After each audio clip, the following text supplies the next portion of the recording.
Alhamdulillah nahmaduhu wa nasta'inuhu wa nastaghfiruh wa na'udzu billahi min shururi anfusina wa min sayyiati a'malina may yahdihillahu fala mudhillalah wa may yudlil fala hadiyalah asyhadu an la ilaha illallah wahdahu la syarikalah wa asyhadu anna Muhammadan abduhu wa rasuluh. Allahumma salli ala Muhammad wa ala ali Muhammad kama shallaita ala Ibrahim wa ala ali Ibrahim innaka Hamidum Majid. Wa barik ala Muhammad wa ala ali Muhammad kama barakta ala Ibrahim wa ala ali Ibrahim innaka Hamidum Majid. Ikhwani wa akhwati rahimani wa rahimakumullah, pendengar Radio Raja Pontianak 94,7 FM yang semoga senantiasa dirahmati oleh Allah Tabaraka wa Ta'ala. Alhamdulillah, puji dan syukur kita panjatkan kepada Allah Tabaraka wa Ta'ala atas limpahan nikmat dan karunia yang Allah Tabaraka wa Ta'ala berikan kepada kita. Kemudian salawat dan salam senantiasa kita curahkan kepada junjungan kita, Nabi yang kita cintai, Nabi Muhammad sallallahu alaihi wasallam. Begitu pula kepada keluarganya, kepada sahabatnya, umatnya yang istiqomah mengikuti sunnah beliau hingga hari kiamat. Jamaah yang dimuliakan Allah Tabaraka wa Ta'ala, kita akan lanjutkan pembahasan kita dari tafsir surah Al-Baqarah. Dan sekarang kita telah sampai pada firman Allah Tabaraka wa Ta'ala, a'udzu billahi minasyaitonir rajim. Innallaha la yastahyi ayyadriba mathalan ma ba'udatan fama fawqaha. Fa ammal ladzina amanu faya'lamuna annahu al-haqqu min rabbihim. Wa ammal ladzina kafaru fayaquluna madza aradallahu bihadza mathala yudhillu bihi katsiran wa yahdi bihi katsiran wa ma yudillu bihi illal fasiqin. Sungguhnya Allah Tabaraka wa Ta'ala, Dia tidak pernah malu memberikan perumpamaan berupa ba'udah, berupa nyamuk atau yang lebih rendah daripada nyamuk tersebut. Adapun orang-orang yang beriman, kata Allah Tabaraka wa Ta'ala, maka mereka adalah orang-orang yang yakin bahwa perumpamaan itu adalah benar datang dari Allah Tabaraka wa Ta'ala, Tuhan mereka. Adapun mereka yang kafir, mereka mengatakan, madza aradallahu bihadza mathala, apakah maksud Allah Tabaraka wa Ta'ala memberikan perumpamaan yang demikian? Dengan perumpamaan itu, maka banyak orang-orang yang disesatkan oleh Allah Tabaraka wa Ta'ala. Dan dengan perumpamaan itu pula banyak dari mereka yang diberikan oleh Allah Tabaraka wa Ta'ala hidayah. Wa may yudillu bihi illal fasikin, dan tidak ada yang disesatkan oleh Allah Tabaraka wa Ta'ala kecuali orang-orang yang fasik. Jamaah yang dimuliakan Allah Tabaraka wa Ta'ala, dalam ayat ini Allah Tabaraka wa Ta'ala memberikan perumpamaan dengan seekor binatang yang kecil, yang mana Abdul Razak dari Ma'mar dari Qatadah, ya, ketika menjelaskan ayat ini dalam tafsir Ibnu Katsir disebutkan, yaitu sewaktu Allah Tabaraka wa Ta'ala menyebutkan tentang ankabut, tentang laba-laba, kemudian tentang lalat, ya, dalam Al-Quran Karim, maka orang-orang kafir pun mereka pada bertanya-tanya, mengapa yang disebutkan dalam Al-Quran ini, yang disebutkan oleh Allah Tabaraka wa Ta'ala, ini adalah laba-laba, begitu juga dengan lalat. Kenapa binatang-binatang tersebut yang disebutkan? Maka turunlah firman Allah Tabaraka wa Ta'ala ini, yaitu innallaha la yastahyi ayyadriba mathalan ma ba'udatan fama fawqaha. Sungguhnya Allah Tabaraka wa Ta'ala, ya, tidaklah malu untuk memberikan permisalan dengan seekor nyamuk atau yang lebih rendah daripadanya. Dan di sini Allah Tabaraka wa Ta'ala memberikan perumpamaan dalam bentuk apapun juga, jamaah yang dimuliakan Allah Tabaraka wa Ta'ala. Ya, Allah Maha mampu. Ya, Allah bebas melakukan apapun yang Allah Tabaraka wa Ta'ala inginkan. Dia Rabbul Alamin. Ya, terserah Allah Tabaraka wa Ta'ala. Ya, baik itu Allah Tabaraka wa Ta'ala ingin memberikan perumpamaan dengan hewan yang besar, Allah berikan perumpamaan dengan binatang apapun terserah Allah tabaraka wa taala, ataupun dengan binatang-binatang yang kecil.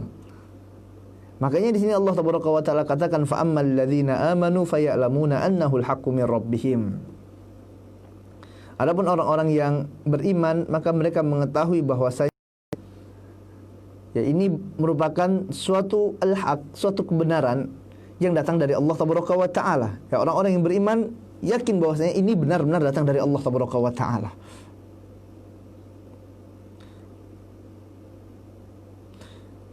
Sebagian hal ini dikatakan oleh Qatadah, Mujahid, Hasan al-Basri dan lain-lainnya, yang mana mereka mengatakan orang-orang yang beriman ini mereka mengetahui bahwasanya yang demikian itu merupakan firman dari Allah tabaraka wa taala. Ini ayat Allah. Wa ammal ladzina kafaru fayalamuna annahu al-haqqu min rabbihim. Wa ammal ladzina amanu fayalamuna annahu al-haqqu min rabbihim wa ammal ladzina kafaru fayaquluna madza aradallahu bihadza mathala. Adapun orang-orang yang kafir, kata Allah tabaraka wa taala, wa ammal ladzina kafaru fayalamuna fayaquluna madza aradallahu bihadza mathala. Maka mereka mengatakan, ya orang-orang kafir ini, apa sih yang Allah tabaraka wa taala inginkan dari permisalan-permisalan ini? Ya, mereka mengatakan apa yang diinginkan Allah tabaraka wa taala. Ya, kenapa Allah kan nyamuk sebagai permisalannya? Ya, kenapa Allah ambil nyamuk sebagai contoh dalam Al-Qur'anul Karim? Apakah tidak ada binatang yang lain yang bisa dijadikan permisalan oleh Allah tabaraka wa taala? Kenapa harus yang diambil contoh adalah nyamuk? Ya, padahal nyamuk ini kata mereka adalah hewan yang sangat kecil. Ya, nyamuk ini hanyalah binatang yang suka mengganggu saja. Ya, apa keistimewaannya sehingga ya harus nyamuk yang dijadikan contoh oleh Allah tabaraka wa taala? Mereka melakukan yang demikian, jamaah yang muliakan Allah tabaraka wa taala, tidak lain hanya ingin menentang Al-Qur'anul Karim. Ya, mereka hanya ingin mencari alasan yang mereka buat-buat sendiri untuk apa? Untuk menentang firman Allah tabaraka wa taala. Mereka ingin meragukan isi Al-Qur'an. Oh, ini tidak benar nih. Masa Allah berikan perumpamaan nyamuk? Tidak dong, tidak seperti itu kata mereka. Ya, hewan yang sangat kecil.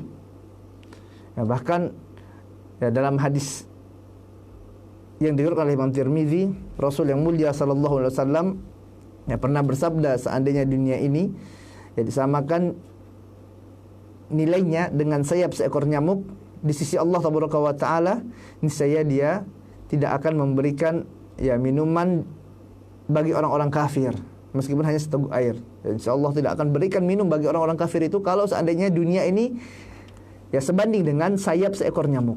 Lagi-lagi seekor nyamuk, jemaah yang dimuliakan Allah tabaraka wa taala. Makanya orang-orang kafir ini bertanya-tanya, kok kenapa nyamuk? Ya, kenapa nyamuk yang diberikan permisalan? Ya, padahal ini binatang tidak ada apa-apanya sama sekali, binatang yang kecil sekali. Ya, nyamuk itu kecil, tidak ada nyamuk yang besar. Kalau nyamuk besar, subhanallah. Ya. Dan yang harus kita ingat jamaah yang dimuliakan Allah tabaraka wa taala, bahwasanya tidaklah Allah tabaraka wa taala mengambil sesuatu itu tidak dengan hikmah, tidak mungkin. Ini saya di sana terdapat hikmah yang besar sekali. Allah tidak mungkin sembarangan mengambil sesuatu dan dimasukkan dalam Al-Qur'anul Karim, kemudian ayat ini akan dibaca hingga hari kiamat, dibaca oleh manusia, nyamuk-nyamuk terus dibaca, ba'udah. Ya. Tidak mungkin Allah sembarangan. Ya. Allah dengan keluasan ilmunya, dengan segala macam hikmah yang dimiliki oleh Allah tabaraka wa taala.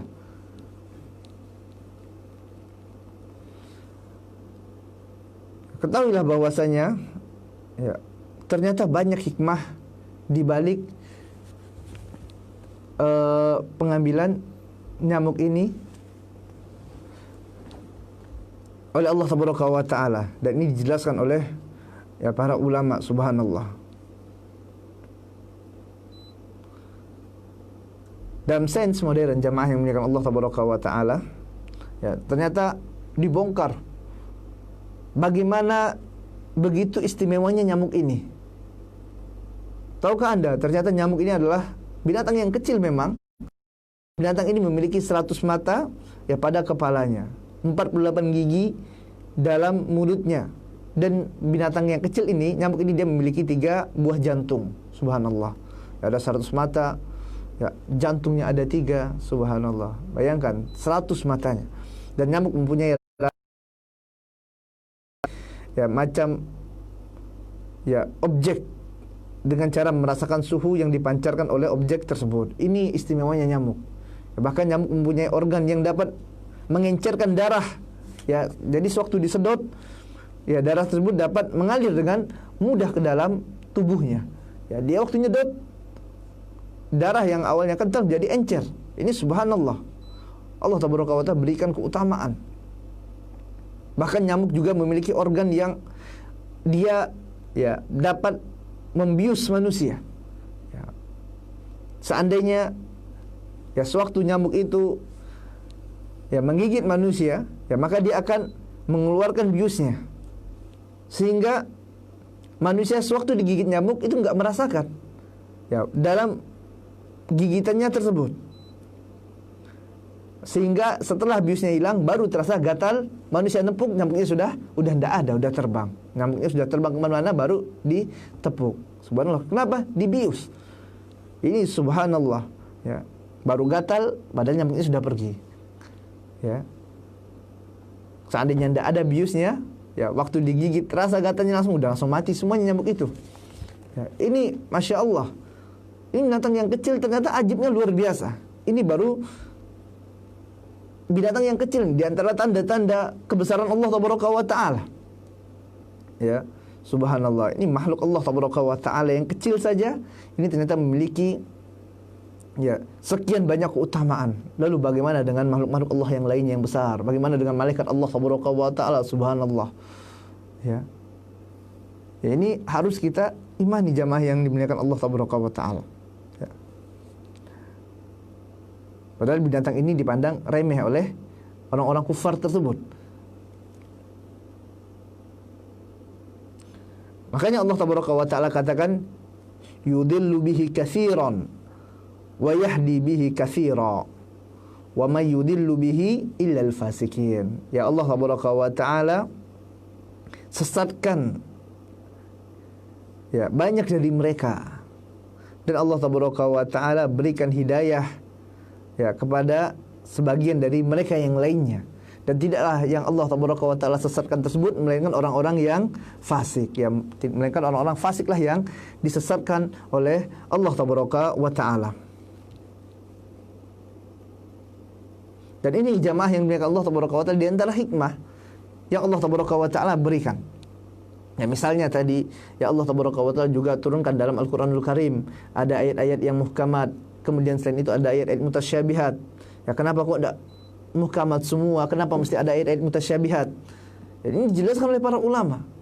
Di antara hikmahnya adalah dengan adanya ayat-ayat mutasyabihat ini, maka orang-orang yang ada penyakit di dalam hatinya akan kelihatan. Oh, ini orang-orang yang suka mentakwil-takwil ayat ini. Suka mengubah makna-makna yang Allah tabaraka wa taala turunkan dalam firman-Nya. Oh, ini suka ya main-mainkan, mempleset-plesetkan ayat firman Allah tabaraka wa taala. Ya, Allah tabaraka wa taala katakan Ar-Rahmanu 'alal arsy istawa. Ya Allah bersemayam di aras. Mereka pleset-plesetkan maknanya. Oh, ini ternyata orang ada masalah dalam akidahnya ini. Ada penyakit dalam hatinya. Hikmah yang Allah tabaraka wa taala berikan dan ini diketahui oleh para ulama. Para ulama jelaskan kepada manusia. Oh, ini dai-dai yang benar, ini dai-dai yang ada sedikit masalah. Ya, maka jangan ya harus dibenarkan ini. Jangan diikuti orang-orang yang salah semacam ini. Ini jamaah yang dimuliakan Allah tabaraka wa taala. Ya, tidaklah Allah tabaraka wa taala menurunkan sesuatu melainkan dengan hikmah. Ya, di sana semuanya ada hikmah yang Allah tabaraka wa taala telah siapkan.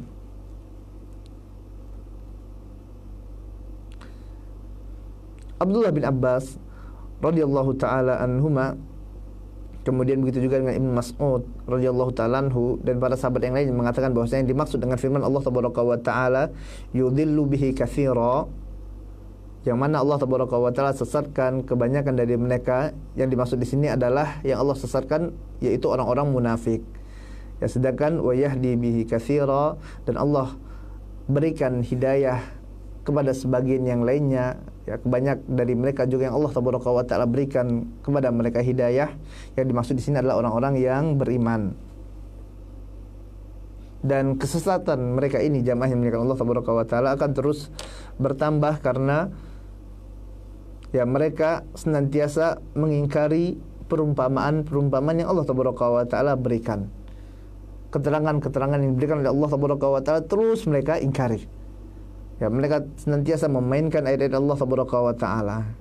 Di sisi yang lainnya, dengan perumpamaan-perumpamaan itu Allah tabaraka wa taala memberikan banyak sekali petunjuk kepada kaum muslimin, orang-orang yang beriman kepada Allah tabaraka wa taala.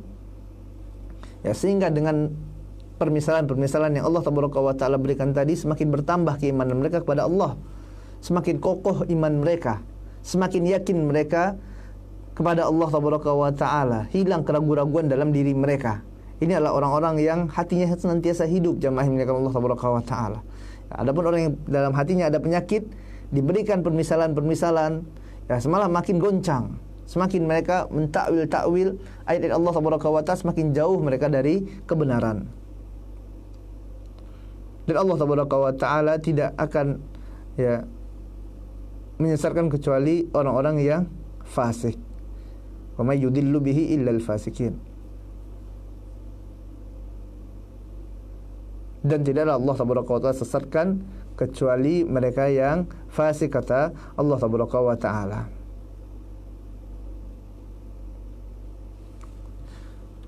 As-Suddi mengatakan bahwasanya yang disesatkan oleh Allah tabaraka wa taala itu adalah orang-orang yang munafik.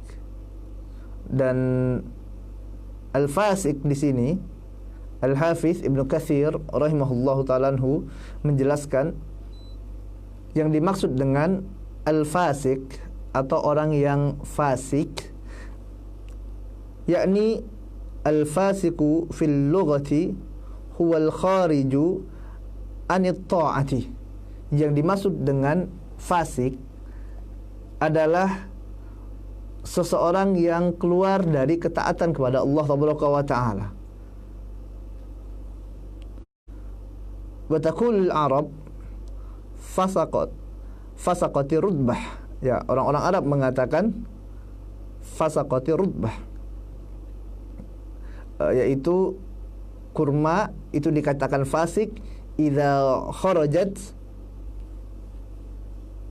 min kisratiha. Ya, ketika kurma itu, ya sisi kurma keluar dari kulitnya, maka ini dikatakan kurma yang fasik. Ya, kurma itu dikatakan fasik ketika sisi kurma itu keluar dari kulitnya. Ini makna dari kata fasik dari sisi bahasa. Walihada yuqalu li fa'rah fuwaisiqah. Ya, oleh sebab itu ya dikatakan bahwasanya tikus itu fa'rah sebagai fuwaisiqah. Apa itu fuwaisiqah? Ya, fasik yang kecil. Fuwaisiqah, ya, hewan yang fasik. Kenapa tikus dikatakan sebagai hewan yang fasik? Karena dia keluar dari persembunyiannya untuk apa? Untuk melakukan kerusakan. Ya, jadi fa'rah atau tikus itu juga dikatakan fuwaisiqah. Bahkan dalam Sahihain, yaitu Sahih Bukhari dan Sahih Muslim, Rasul yang mulia sallallahu alaihi wasallam menjelaskan kepada kita tentang ya binatang-binatang yang dianjurkan bagi kita untuk membunuhnya. Dalam hadis dari Ibunda Aisyah radhiyallahu taala anha, Rasulullah sallallahu alaihi wasallam bersabda, "Khamsun fawasik." Ya, ada 5 ya binatang yang fasik, kata Nabi yang mulia sallallahu alaihi wasallam, yang mereka dibunuh ya di tanah halal ataupun di tanah haram. Ya, ada 5 binatang, kata Nabi yang mulia sallallahu alaihi wasallam. Yang pertama adalah al-ghurab, yaitu burung gagak. Kemudian al-hidah, burung elang. Wal aqrab, kemudian kalajengking, ini juga diperintahkan bagi kita untuk membunuhnya. Wal fa'rah, begitu juga dengan tikus. Wal kalbul akur, begitu juga dengan kalbul akur. Ya, ini adalah binatang-binatang yang diperintah oleh Nabi yang mulia sallallahu alaihi wasallam apabila kita jumpai untuk kita bunuh binatang-binatang tersebut. Pertama apa tadi? Ya, burung gagak, kemudian burung elang ya, al-hidah. Kemudian ya, sebagian mengatakan burung Raja Wali ya, al-hidah ini. Kemudian begitu juga dengan al-aqrab, yaitu kalajengking. Ketemu kalajengking dibunuh. Kenapa dibunuh? Karena Nabi yang mulia sallallahu alaihi wasallam memerintahkannya. Rasul tercinta Muhammad sallallahu alaihi wasallam adalah orang yang paling subhanallah paling baik adabnya kepada binatang, subhanallah. Tapi ternyata Rasul yang mulia sallallahu alaihi wasallam perintahkan kita untuk membunuhnya, maka kita bunuh. Begitu juga dengan fa'rah, tikus. Ada tikus dibunuh. Kenapa? Karena perintah Nabi yang mulia sallallahu alaihi wasallam. Begitu juga dengan al-kalbul akur. Ya. Apa yang dimaksud dengan kalbul akur di sini, jamaah yang dimuliakan Allah tabaraka wa taala? Para ulama ya berselisih pendapat tentang al-kalbul akur. Apa sih yang dimaksud dengan kalbul akur? Al-kalb artinya adalah anjing. Ya. Yang dimaksud dengan al-kalbu dalam bahasa Arab, kalbu itu artinya anjing dalam bahasa Indonesia kita. Adapun yang dimaksud dengan al-kalbul akur, jumhur ulama menjelaskan bahwasanya al-kalbul akur yakni anjing yang ya anjing secara umum yang kita kenal ya, yang biasanya kita dapati, maka ini adalah al-kalbul akur, kecuali anjing-anjing yang dapat dimanfaatkan ya untuk menjaga ternak atau anjing-anjing yang telah terlatih untuk digunakan untuk berburu biasanya. Ini adalah yang pengecualian. Adapun anjing-anjing yang selainnya, inilah yang termasuk kalbul akur kata para ulama, artinya yang diperintahkan untuk dibunuh. Ya, dan seluruh hewan buas yang menerkam, ini pun para jumhur ulama mengatakan termasuk kalbul akur.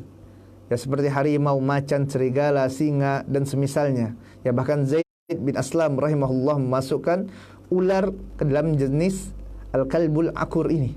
Ya, sebagaimana hal ini dikutip oleh Al-Hafidz Ibnu Hajar Al-Asqalani ya dalam Al-Fath.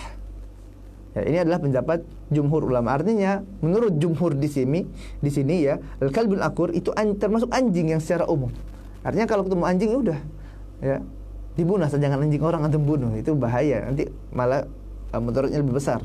Malah jadi kelahi dengan apa yang seorang yang tidak diperbolehkan tentunya bagi kita untuk bikin onar gitu kan. Apa dulu ada, dan di sini ada kenapa? Karena ini termasuk ya binatang-binatang yang fasik kata Nabi yang mulia sallallahu alaihi wasallam. Makanya ya seorang muslim itu dilarang oleh Nabi yang mulia sallallahu alaihi wasallam untuk apa? Untuk melihara anjing, tidak boleh. Ya.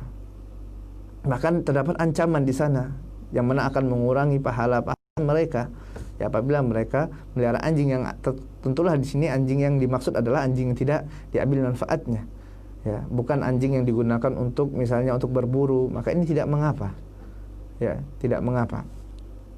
Adapun ya seorang yang subhanallah ya pada hari ini anjingnya subhanallah ya udah cantik-cantik, ya didandani, dibawa ke dokter, dibawa ke salon, subhanallah ya dengan biaya yang mahal dia pelihara anjing tersebut, ya subhanallah ya sampai ya menghabiskan hartanya.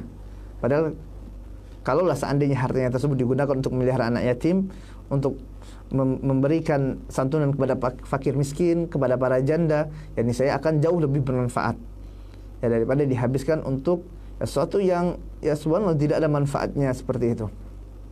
Ya, walaupun ini jamaah yang dimuliakan Allah tabaraka wa taala, kita katakan tadi terdapat khilaf di antara para ulama tentang makna dari al-kalbul akur. Ya, sebagian yang mengatakan yang dimaksud dengan kalbul akur adalah anjing yang galak yang mengganggu manusia. Adapun yang tidak galak ini tidak termasuk kalbul akur, bahkan tidak perlu dibunuh. Ya, ini khilaf. Ala kulli hal terdapat perbedaan pendapat di antara para ulama tentangnya. Ya. Ya, begitu juga dengan ya ular, ini pun termasuk binatang yang kita diperintahkan oleh syariat ini untuk dibunuh. Ya, sebagaimana dalam hadis riwayat Abu Daud, Nabi tercinta Muhammad sallallahu alaihi wasallam mengatakan, "Uqtulu al-hayat." Ya, bunuhlah oleh kalian al-hayat. Al-hayat itu apa? Ular. Ya, bunuhlah oleh kalian semua ular, kata Nabi yang mulia sallallahu alaihi wasallam. Kulluhun, ya semuanya dibunuh.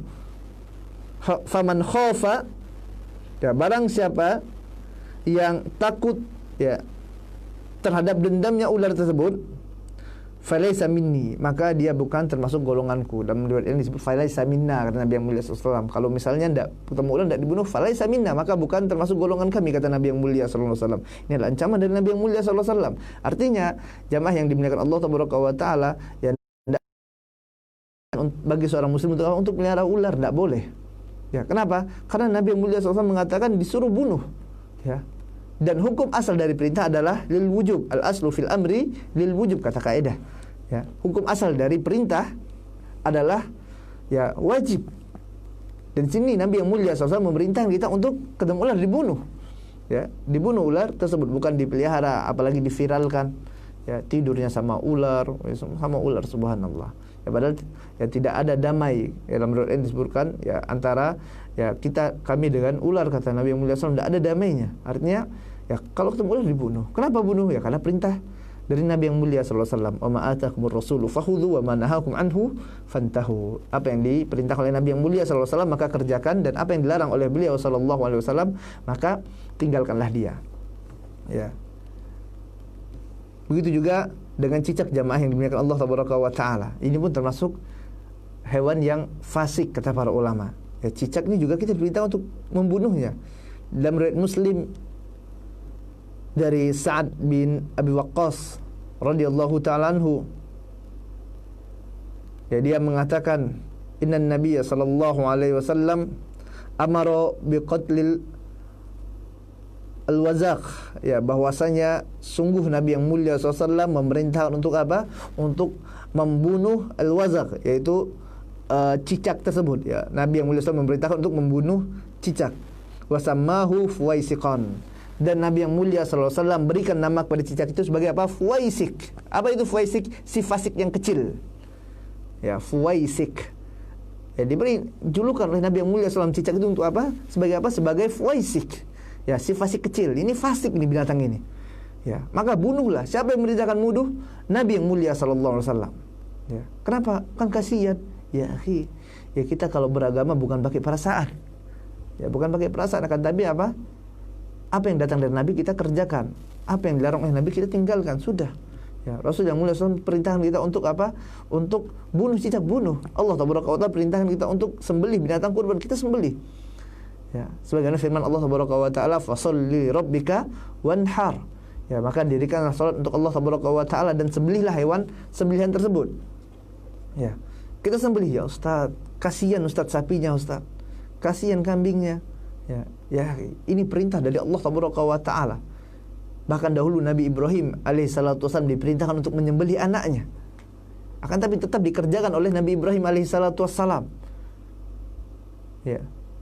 Tetap dilakukan perintah Allah tersebut oleh Nabi Ibrahim alaihissalatu wassalam, walaupun nantinya Allah Taala ya suruh ganti ya Nabi Ismail dengan binatang kambing, ya subhanallah. Ya. Tapi dilihat di sini syahidnya adalah bagaimana ketaatan Khalilur Rahman, kekasih Allah Taala terhadap perintah Allah Taala. Dia tidak timbang-timbang dengan akal pikirannya, tidak timbang-timbang dengan perasaannya. Sewaktu perintah tersebut datang dari sisi Allah Taala, maka langsung dia kerjakan. Ya, langsung dia kerjakan perintah tersebut, dan ini adalah pasti kebaikan. Pasti kebaikan yang datang dari Allah Taala. Wa kullu amrin nafi'in qad syara'a wa kullu ma yadurruna qad mana'ah. Dan setiap perkara yang diperintahkan pastilah itu kebaikan, dan setiap apa yang dilarang oleh Nabi yang mulia sallallahu alaihi wasallam, yang dilarang oleh syariat ini, pastilah itu merupakan suatu keburukan, jamaah yang dimuliakan Allah Subhanahu wa taala. Ya, begitu juga dengan cicak ini. Ustaz, cicaknya kecil. Ya, mau dibunuh kasihan, sampai besar-besar cicak di rumahnya, subhanallah. Ya, gemuk-gemuk lagi. Kenapa? Dipelihara. Tidak diganggu gugat. Ya. Padahal ini kata Nabi yang mulia sallallahu alaihi wasallam adalah apa? Faisikon. Ya, si fasik yang kecil. Maka bunuh cicak tersebut. Bahkan Nabi yang mulia sallallahu alaihi wasallam dalam hadis yang diriwayatkan oleh Imam Muslim mengabarkan kepada kita keutamaan yang besar, pahala yang besar yang Allah Taala janjikan dalam apa? Dalam membunuh cicak ini. Besar sekali pahalanya. Nabi yang mulia sallallahu alaihi wasallam mengatakan, man qatala wazaqan, ya, barang siapa yang membunuh cicak fi awwali darbah, pada pukulan yang pertama, kutibalahu mi'ata hasanat, ya, maka dituliskan bagi orang tersebut 100 kebaikan. Subhanallah. Atau bunuh cicak, akhi. Ya, dengan satu tepukan mati cicaknya itu dapat 100 kebaikan. Siapa yang mengatakan? Nabi yang mulia sallallahu alaihi wasallam. Ya. Wa fi tsaniyah duna dzalik. Dan pada pukulan yang kedua, pukulan pertama tidak mati, rupanya masih hidup. Pukulan kedua baru mati, maka tidak seutama yang pertama. Ya, tapi tetap dapat kebaikan. Wa fi tsalitsah duna dzalik. Dan yang ketiga kurang lagi. Ya, ini subhanallah. Bahkan Nabi yang mulia sallallahu alaihi wasallam memberikan motivasi kepada kita, mengabarkan kepada kita keutamaan-keutamaan yang dijanjikan oleh Allah Taala. Ya, kalau bunuh cicak dengan satu pukulan maka mendapatkan 100 hasanat. Ya, 100 kebaikan kata Nabi yang mulia sallallahu alaihi wasallam. Subhanallah. Maka subhanallah banyak cicak bunuh ini pahala semua itu. Ya, pahala dari Allah Taala. Ya. Dan di antara hikmahnya yang dijelaskan oleh Nabi yang mulia sallallahu alaihi wasallam dalam hadis dari Imam Bukhari dan Imam Muslim, ya, bahwasanya al-wazaq ini, ya, cicak ini, dia kenapa disebut fuwaisiqan, binatang si fasik kecil? Ya, dia di antara hikmahnya adalah sewaktu Nabi Ibrahim alaihissalam itu dibakar, ini semua binatang berupaya untuk memadamkan api. Akan tapi si cicak ini, si fasik kecil ini, dia bukan memadamkan api, dia malah meniup api tersebut. Agar apa? Agar api tersebut makin besar. Ini si fuwaisiq, ya, si fasik kecil tersebut. Dan memang binatang ini jahat sekali, jamaah yang dimuliakan Allah Taala. Ya. Kadang ada orang sengaja, ya, lagi jalan, ya, di cicak buang kotoran di atas kepalanya. Ada seperti itu. Ya. Kadang dia meloncat, ya, orang lagi sholat diganggu. Ya, meloncat dari atas, nimpa orang itu, langsung, ya, hilang konsentrasinya, khusyuknya waktu sholat. Ya, subhanallah. Ya, belum lagi, ya, penelitian yang lainnya menyebutkan bahwasanya dalam perut cicak ini terdapat banyak bakteri-bakteri yang sangat berbahaya. Ini subhanallah. Dan yang harus kita yakini bahwasanya setiap apa yang diperintahkan oleh Nabi yang mulia sallallahu alaihi wasallam pasti itu kebaikan. Ya, pastilah kebaikan. Kita tidak perlu cari-cari hikmahnya. Ya, kalau dapat hikmahnya alhamdulillah, kalau enggak udah. Ya, pasti ini adalah suatu kebaikan, pasti kebenaran. Maka kita kerjakan perintah Nabi yang mulia sallallahu alaihi wasallam. Ya, niscaya kita akan selamat dalam mengarungi kehidupan di dunia dan selamat juga dalam akhirat kita nanti. Ya, ini adalah binatang-binatang yang diperintahkan untuk kita membunuhnya. Dan di sana juga ada binatang-binatang yang ternyata dilarang oleh syariat yang mulia ini untuk kita bunuh. Ya, seperti misalnya semut, begitu juga dengan lebah, ya, burung hudhud, kemudian burung surat. Ya, ini adalah binatang-binatang yang dilarang oleh Nabi yang mulia sallallahu alaihi wasallam bagi kita untuk membunuh binatang-binatang tersebut. Ya, sebagaimana apa yang dikatakan oleh Nabi yang mulia sallallahu alaihi wasallam dalam hadis yang diriwayatkan oleh Imam Bukhari. An Ibnu Abbas radhiyallahu ta'ala anhu qala naha Rasulullah sallallahu alaihi wasallam anil qatli ya, bahwasanya Nabi yang mulia sallallahu alaihi wasallam melarang dari membunuh 4 hewan, kata Ibnu Abbas radhiyallahu ta'ala anhu. Yang pertama adalah, ya, semut. Ya, semut ini dilarang untuk dibunuh, ya, an-namlah. Kemudian an-nahlah. An-nahlah adalah lebah. Ya, semut ini tidak boleh antum bunuh. Kemudian an-nahlah, begitu juga dengan lebah. Wal hudhud, begitu juga dengan hudhud. Was surat, ya, begitu juga dengan burung surat. Ini pun dilarang bagi kita untuk membunuhnya. Dalam riwayat Ahmad disebutkan bahwasanya katak juga dilarang untuk dibunuh, ya, katak atau kodok itu pun dilarang untuk dibunuh. Ya, maka dalam kaidah fikih disebutkan bahwasanya hewan-hewan yang di sana kita diperintahkan untuk membunuhnya dan hewan-hewan yang dilarang kita untuk membunuhnya, maka ini haram bagi kita untuk mengkonsumsi dagingnya. Ya, tidak boleh kita makan. Nah,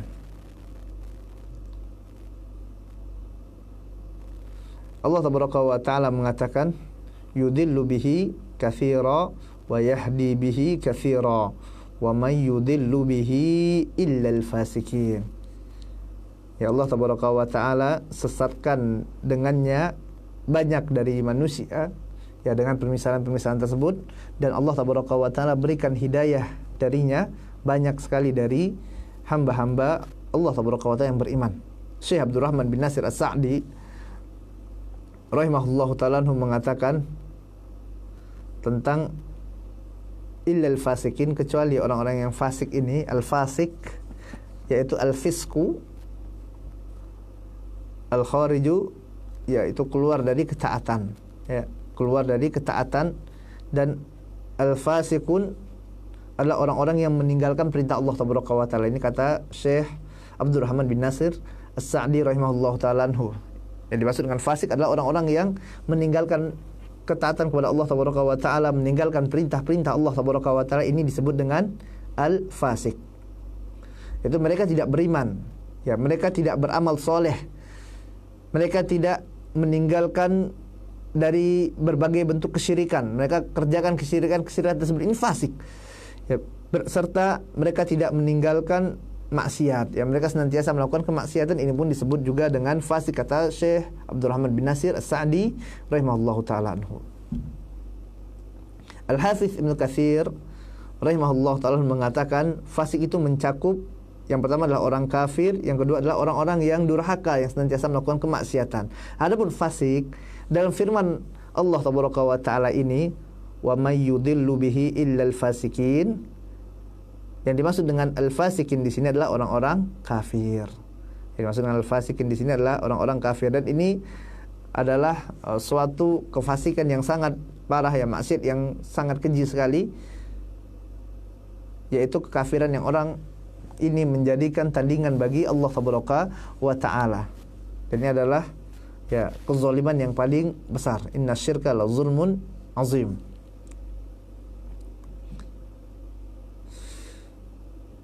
Kemudian Syekh Abdurrahman bin Nasir As-Sa'di rahimahullah ta'ala mengatakan, ketika Allah tabaraka wa ta'ala memberikan dua analogi dengan api dan air, yaitu pada ayat yang sebelumnya, ya, tentang hidayah, yang mana Allah tabaraka wa ta'ala memberikan perumpamaan bagi hidayah, yaitu bagaikan api dan air. Ya, udah kita bahas pada pertemuan yang sebelumnya. Maka orang-orang munafik berkata, ya Allah lebih tinggi dan lebih mulia untuk memberikan analogi seperti ini. Maka Allah tabaraka wa ta'ala menurunkan bantahannya dalam firman-Nya, innallaha la yastahyi ayyadriba mathalan ma ba'udah. Bahkan Allah tabaraka wa ta'ala tidak malu untuk memberikan perumpamaan, ya, seperti apa? Ba'udah, seperti nyamuk tadi, ya. Allah tidak malu, dan Allah tabaraka wa ta'ala ini bukan merupakan suatu kehinaan bagi Allah tabaraka wa ta'ala, ya, untuk ekor nyamuk atau yang lebih kecil lagi dari nyamuk, tidak masalah bagi Allah tabaraka wa ta'ala. Allah tetap mulia, ya, Allah tetap mulia, ya. Atau dengan sesuatu yang lebih besar dari itu, maka tidak ada masalah, terserah Allah tabaraka wa ta'ala. Yang mana dengannya Allah tabaraka wa ta'ala membagi manusia menjadi dua golongan, ya, yang mana di sana ada orang-orang yang mukmin, yang mereka mengetahui bahwasanya ini merupakan benar datang dari sisi Rabbul Alamin, ya, mereka beriman terhadap apa yang datang dari Allah tabaraka wa ta'ala. Mereka imani sebagaimana mestinya, tidak mereka ubah-ubah, tidak mereka tanyakan mengapanya, tidak. Mereka cukup yakini ini datang dari Allah, sudah kami beriman, ya, kami beriman terhadap apa yang datang dari Allah tabaraka wa ta'ala. Sedangkan orang-orang kafir di sini, maka mereka akan menolak ayat-ayat tersebut dan berkata, madza arallahu bihadza masalah. Apa sih yang Allah tabaraka wa taala inginkan dari permisalan seperti ini? Maka Allah tabaraka wa taala memberitahukan, kata Syekh rahimahullah taala anhu, bahwa Allah tabaraka wa taala membuat permisalan untuk memberikan petunjuk yang banyak bagi orang-orang yang beriman, dan menunjukkan orang-orang yang sesat, ya, bahwasanya, ya, orang-orang ini adalah berada di atas kesalahan, menunjukkan bahwasanya ini orang-orang yang beriman, ini orang-orang yang sesat. Ya, di sini kembali kita ingatkan jamaah yang dimuliakan Allah tabaraka wa taala, ya, pendengar Radio Roja Pontianak 94,7 FM. Barakallahu fiyya wa fikum. Semoga Allah tabaraka wa taala memberkahi ana dan antum semuanya. Penting bagi kita untuk mengimani apa yang Allah tabaraka wa taala sampaikan. Tidak usah kita ubah-ubah, tidak usah kita takwil-takwil, tidak usah kita tanyakan mengapa, bagaimana, tidak usah, ya. Dan contohnya banyak sekali dalam Quran surah Toha ayat kelima. Allah tabaraka wa taala katakan, Ar-Rahmanu 'alal arsy istawa. Ya, Allah tabaraka wa taala beristawa di aras. Sudah kita imani saja sudah selesai. Jangan tanya itu gimana cara beristiwanya Allah. Ya, bagaimana kok harusnya muat Allah sedangkan Maha besar. Ya, bagaimana? Ya akhi, ya, kita ini kecil, manusia ini kecil sekali. Bagaimana kita akan memikirkan zat yang Maha besar, yaitu Allah Tabaraka wa Ta'ala. Allahu Akbar, subhanallah. Ya, sedangkan manusia ini memiliki keterbatasan. Panca indera kita memiliki keterbatasan. Kita melihat sejauh mana pandangan kita bisa melihat. Kita mendengar sejauh mana telinga kita bisa mendengar. Ada batasannya. Begitu juga dengan akal manusia. Ya, akal manusia ini ada batasannya. Maka jangan antum pikirkan bagaimana tentang Allah Tabaraka wa Ta'ala, antum tidak akan mampu. Ya, kita tidak akan sanggup memikirkan Rabbul Alamin. Kita cukup imani. Apa yang datang dari Allah Tabaraka wa Ta'ala.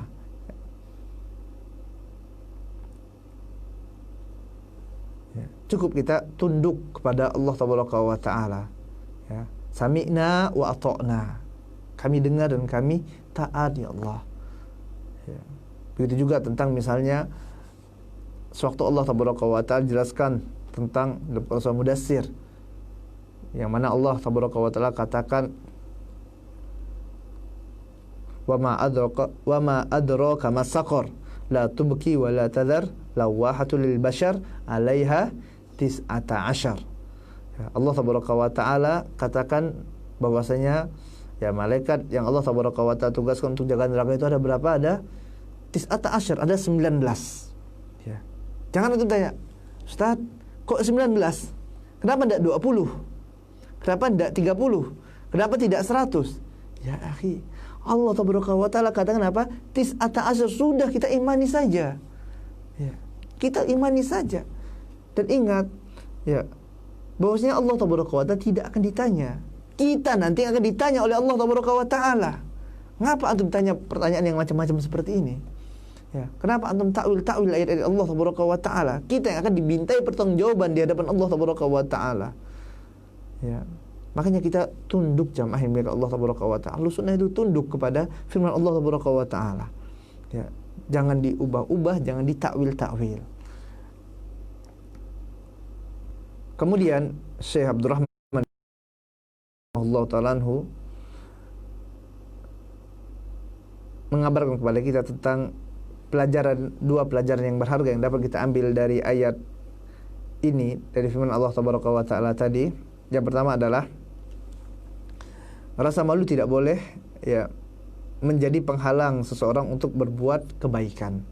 Ya, jangan sampai rasa malu kita menjadikan kita malu untuk berbuat kebaikan, malu untuk sholat. Kenapa tidak sholat? Malu. Kenapa malu? Nanti dibilang orang alim. Ya, ini adalah malu yang keliru, jamaah yang dimuliakan Allah Tabaraka wa Ta'ala. Ya, kenapa tidak menuntut ilmu? Malu. Ya, kenapa tidak belajar? Kenapa tidak ikut kajian? Malu. Ini adalah malu yang salah tentunya, jamaah yang dimuliakan Allah Tabaraka wa Ta'ala. Bukan di sini tempat malu tersebut. Makanya di sini Syekh rahimahullah taala menjelaskan bahwasanya rasa malu ini tidak sepantasnya menjadi penghalang seseorang untuk apa? Untuk berbuat kebaikan. Ya, untuk menuntut ilmu. Padahal dia mengetahui Nabi yang mulia sallallahu alaihi wasallam mengatakan, man salaka tariqan yaltamisu fihi ilman sahalallahu lahu bihi tariqan ilal jannah. Barang siapa yang menempuh jalan menuntut ilmu, maka Allah Tabaraka wa Ta'ala akan mudahkan jalan baginya untuk masuk ke dalam surga. Ya, maka janganlah dia malu untuk menuntut ilmu tersebut. Jangan malu dia untuk mengerjakan sholat. Jangan malu untuk sedekah. Kenapa? Ya, karena ya anak malu Ustaz, nanti dikata-katakan orang. Ini adalah malu yang keliru. Begitu juga rasa malu tidak sepantasnya menjadi penghalang seseorang untuk mengatakan kebaikan, menyampaikan kebaikan. Ya. Mengatakan, Pak, sholat Pak. Ya. Kok belum sholat Pak? Ya. Sampaikan kebaikan tersebut kepada orang tua kita, kepada anak kita, kepada istri kita, kepada suami kita. Karena Allah Tabaraka wa Ta'ala mengatakan, ku anfusakum wa ahlikum naro. Jagalah diri kalian dan keluarga kalian dari api neraka. Sampaikan kebaikan, jangan malu. Ya, sampaikan kepada paman-paman kita, kepada tetangga kita, Pak, ini salah, merokok itu haram, tidak boleh. Ya, Pak, ayo kita sholat berjamaah.